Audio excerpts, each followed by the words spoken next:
એક મજા આવે એવી વાત છે કે એક દેશની અંદર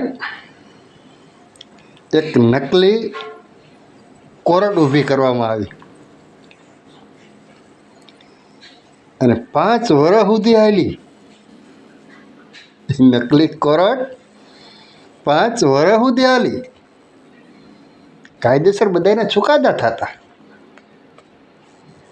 જે જમીન હોય ને, સરકારી હોય, કોઈને બાંધણા હોય, એના કેસના ચુકાદા એ કોર્ટની અંદર 5 વર્ષ સુધી થયા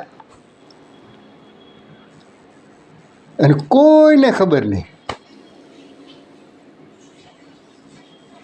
હાલો, એમાં એક વ્યક્તિ એમાં ચુકાદો હાલતો હોય છે અને એ વ્યક્તિનો ચુકાદો થોડોક એના વિરુદ્ધમાં આવ્યો. એટલે કોર્ટમાં નિયમ હોય કે તમને આ કોર્ટનો ચુકાદો છે એ આવ્યો હોય ને તમને સજા પડી ગઈ હોય, કે તમને એમ કીધું કે ભાઈ નહીં, તમારું નથી, તમારા વિરુદ્ધમાં આવે ને તમે કહો કે નહીં ભાઈ મારે આ ચુકાદો માન્ય નથી, હું આગળની કોર્ટમાં કેસ લડી લે. એમ તમે આ કોર્ટ ચુકાદો આપે ને પછી એની ઉપરની કોર્ટમાં જઈ શકો. હવે એમાં ભાંડો ફૂટવાનો હોય છે ને. 5 વર્ષ ત્યાં રાબેતા મુજબ હાલતું હતું. બધા એના ચુકાદા કરતા, સિક્કા મારીને તમારે બધું લીગલી થઈ જતું હતું, જમીનનું ખાતે થઈ જાય ને બધું કમ્પ્લેટ. એમાં આને જે ચુકાદો આવ્યો એ ચુકાદો એને ઉપલી કોર્ટની અંદર ચેલેન્જ કરી. આ સત્ય ઘટનાને આધીન છે આ બધું. હવામાં વાત નથી. ચેલેન્જ કર્યો અને ન્યાયાધીશે જોયું કે આવો કોણ જજ, કે આવી કઈ કોર્ટ છે કે આ ચુકાદો જ ખોટો છે, આ જજ જ નથી, કે કોઈ આવી કોર્ટ નથી, તમને કોણે આપ્યું? કે અહીંથી મને આપ્યું. કે આને બગડાટો બોલ્યો ભાઈ, આખું કૌભાંડ પકડાણું. એ કે અમારે તો 5 વર્ષથી હાલતું હતું. કેટલાયને ચુકાદા કરી દીધા, કેટલાયના સમાધાન કરી દીધા.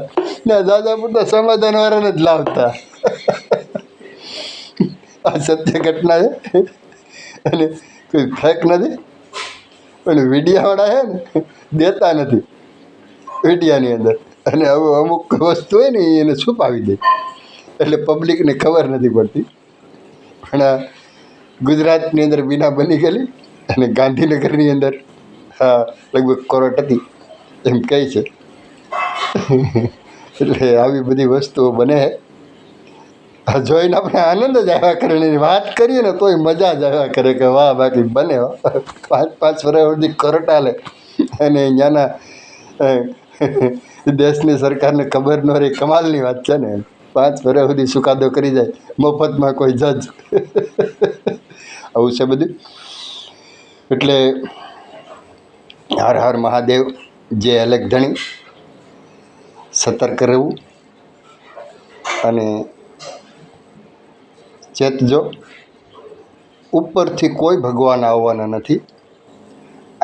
અહીંની જનતાને જ કોઈને જાગવું પડશે, સિસ્ટમને સુધારવી પડશે. નહીં જાગો, નહીં બોલો ત્યાં સુધી દુઃખ વેઠવું જોઈએ અને વેઠવું જોઈએ.